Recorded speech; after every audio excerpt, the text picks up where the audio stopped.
Iepriekš kanālā bija apskatīts Microsoft Surface Studio. Tiesa, tas bija tāds bāzes modelītis. Šis pēc veikala birka šķiet, ka ir pievilcīgāka alternatīva parastajiem laptopiem Microsoft Surface Studio 2.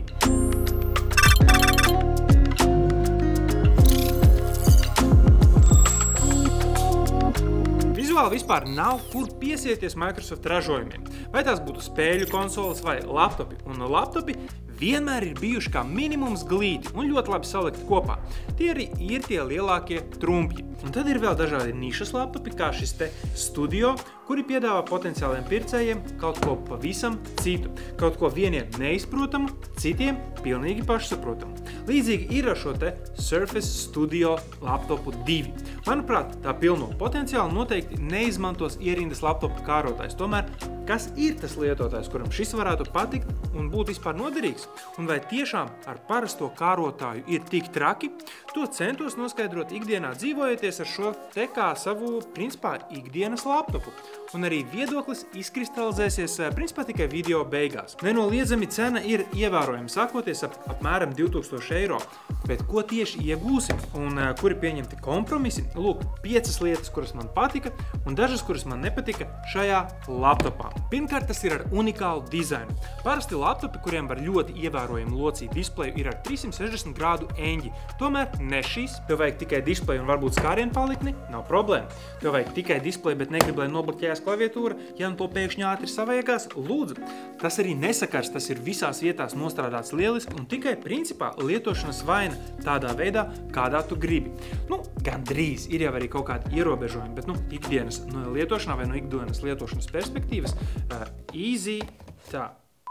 Otrakārt, tā ekrāns ir fantastisks. Gan skatīties kādu video, gan filmas vai konzumeru kanālu, vai pat uz tā darboties kā uz grafiskās planšetes. Ir tik daudz iespēju, kā baudīt šo dzidro, spilgto un košo ekrānu, ka nevienā brīdī pat neiedomāsies, ka šis nav īstenībā 4K OLEDs. Pie tam tas atbalsta ekrāna atsvaidzi līdz 120 Hz, un tas jau ir gaming līmeņa displejs. Parasti standarta laptopos būtu tur 60 Hz, paretam kādreiz varbūt arī 90. 120 Hz ir ļoti reti sastopama atsvaidze, jo tie displeji uzreiz ir dārgāki startā jau paši par sevi. Treškārtam ir lieliska klaviatūra un vēl lieliskāks taktīlais skārienpaliknis. Ja pie laptop Go 3 es žēlojos par šo te skārienpalikni, tad Studio laptopā ar to darboties ir tīrākā bauda. Abiem tipiem, gan tie, kuri vienkārši braukās uz stiklotās virsmas un tapos, gan tiem, kuri klikšķinās reāli stūrus. Vārdos neaprakstīt. Tu nevienā brīdī nejauši neko nenospiedīsi un tevi ar jebkuru vietu rokai vari braukāt pa to, kas īstenībā ir vēl papildus pluss tiem, kuriem ir kaut kādu iemeslu dēļ ierobežota iespēja braukāt ar visiem pirkstiem pa šo te skāriem palikni. Un es pat tīri uz klaviatūras rēķinu iegūstu vēl dažus vārdus ātrāku rakstīšanu. Un vēl arī tā izgaismojās, kas vēl noteikti ir papildus pluss. Ceturtkārt, noteikti kamera. Tā ir 1080p, tātad labais kartupelis. Nodemonstrēsim? Nodemonstrēsim. Microsoft Surface Studio 2 laptopa webkamera. Kā redzi, ir nedaudz kaut kādu pleķīšu, kuri nav varbūt tik skaidri un crisp, bet kamera, protams, ir diezgan laba, un tai var ieslēgt dažādas interesantas features, kuras parasti cilvēki lielākoties bija novērojuši galvenokārt Apple ražojumos, bet tagad arī Windows pasaulē tas ir pieejams, kā piemēram automātiskā kadrēšana look. Jā, es tieku centrēts. Fona efekti. Check. Un pēdējais, ar kuru, piemēram, vismaz citos laptopos, kas ir apskatīti, vienmēr ir bijušas zināmas problēmas, ieskatīšanās acīs, jeb respektīvi. Es tagad it kā ar tevi runājos, un es tūlīt nemanām pārslēšos uz klaviatūru, skatīšos, ko es tur rakstu, bet manām acīm kaut kādā brīdī vajadzētu palikt statiski pret tevi kā cilvēku, kurš tā kā skatās man pretī. Šī brīdī uz klaviatūru, tagad uz kameru, uz klaviatūru, uz kameru, uz klaviatūru, uz kameru. Tā apmēram.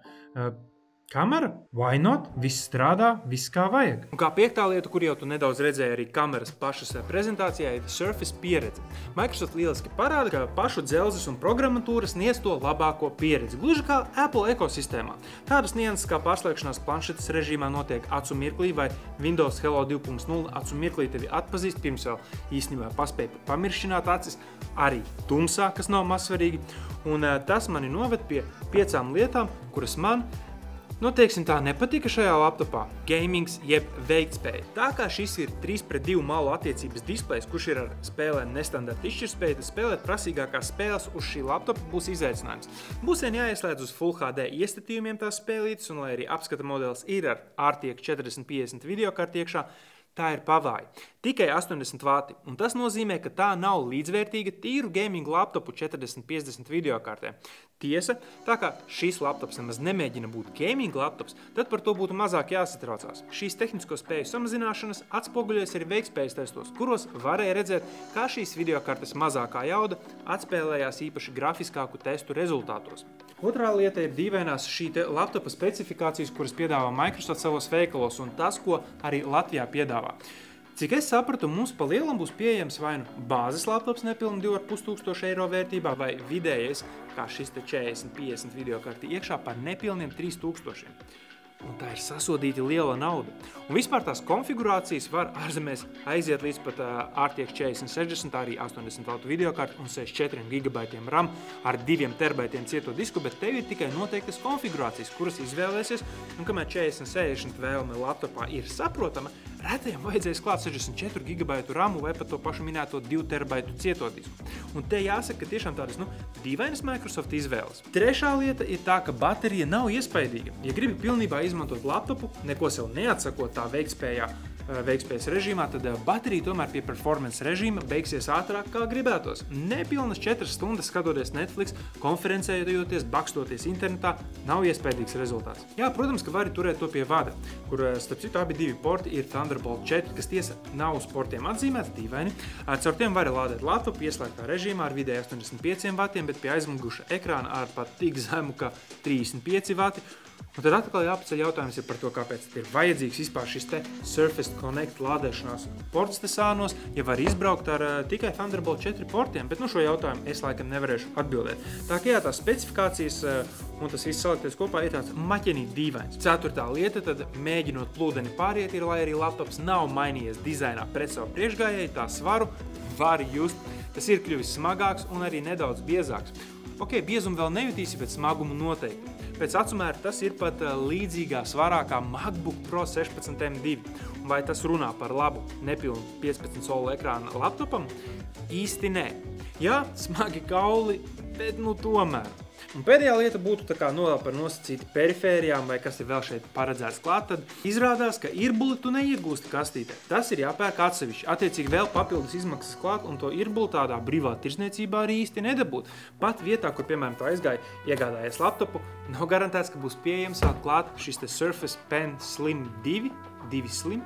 Un tie ir vēl papildus vidēji 100 eiro klāt. Lūk, visu savalkot kopā ir jāsina, ka Studio ir ļoti pievilcīga ierīce, kurai ir pietiekami daudz šarma, lai tā varētu uzrunāt ikdienas lietotāju, kuram ir vairāk par bāzes modeli arī īsti nevajadzēs. To ir ērti lietot, tā ir lieliski būvēta un saturu patērēt uz tās arī ir lieliski. Bet vai tā cena ir tā vērta, vai šai ir pietiekami daudz plusu un pietiekami maz mīnusu, lai tavas acis neslapstītos pa labi vai pa kreisi uz kādu tur Dell XPS vai kādu ZenBook OLED no Asus vai kaut vai to pašu MacBook 14 solu variantā? Lūk, tie arī ir galvenie jautājumi, uz kuriem ir jārod atbildi. Ja salīdzina nišas lietās, tad jā, šis pilnīgi noteikti ir pievilcīgāks par MacBook, tam kustās ekrāns, tam ir vairāk portu, gan 2 Thunderbolt 4, 1 USB-A, micro SD karšu vieta, kas ir lietas, ar kurām MacBook klibo, bet vai tās ir pietiekamas? Tas jau neatbild tev pašam, ja pareizāk sakot, tavam maciņam. Es pilnībā saprastu argumentus par, gan arī pret MacBook iegādē par šo, un tieši tāpat arī otrā virzienā. Ja es būtu, piemēram, dizaineris, tad es īstenībā laikam izvēlētos šo pār citiem tīri no tām papildus lietām, kuras sniedz šī ekrāna vingrošana. Un šajā nišā nav gluži vienkārši pietiekami daudz konkurentu, un varbūt, ka tieši tā arī ir šī te laptopiņa īstā vieta. Paldies, ka noskatījies šo video, paldies, ka nospiedi patīk un esi kanāla abonents. Ja vēl neesi, tad nezinu, ko tu vēl gaidi. Kļūsti par tādu un vienmēr noskaties jaunākos video pirmais. Bet visādi citādi mēs ar tevi tiekamies jau kādā no nākamajiem video. Atā!